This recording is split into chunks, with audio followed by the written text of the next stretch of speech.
જય ગિરનારી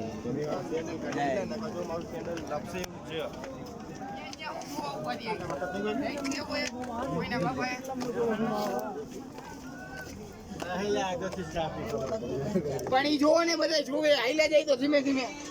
એક એક પગથિયું છે છે ધક્કો મારે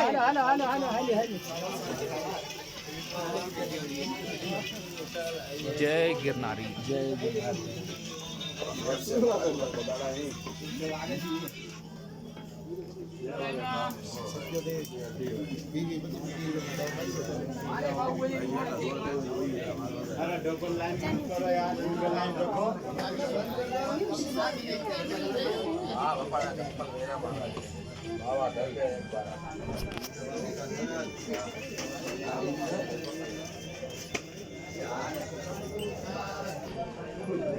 सिंगल लाइन रखू था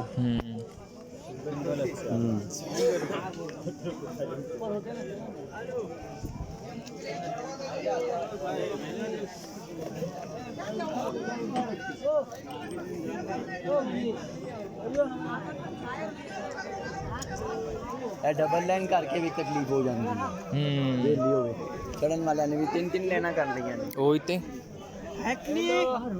लेकिन हम ਇਹ ਵੇਲੇ नहीं चढ़े पता रात ਨੂੰ जो सी टाइम चढ़े ना वो टाइम ਤੇ ਇੰਨੀ ਸੰਗਤ ਨਹੀਂ ਸੀ ਵਾ है ना ਹੁਣ ਇਹ ਟਾਈਮ ਤੇ ਇਹਨਾਂ ਨੂੰ ਧੁੱਪ ਬਹੁਤ ਲੱਗੇਗੀ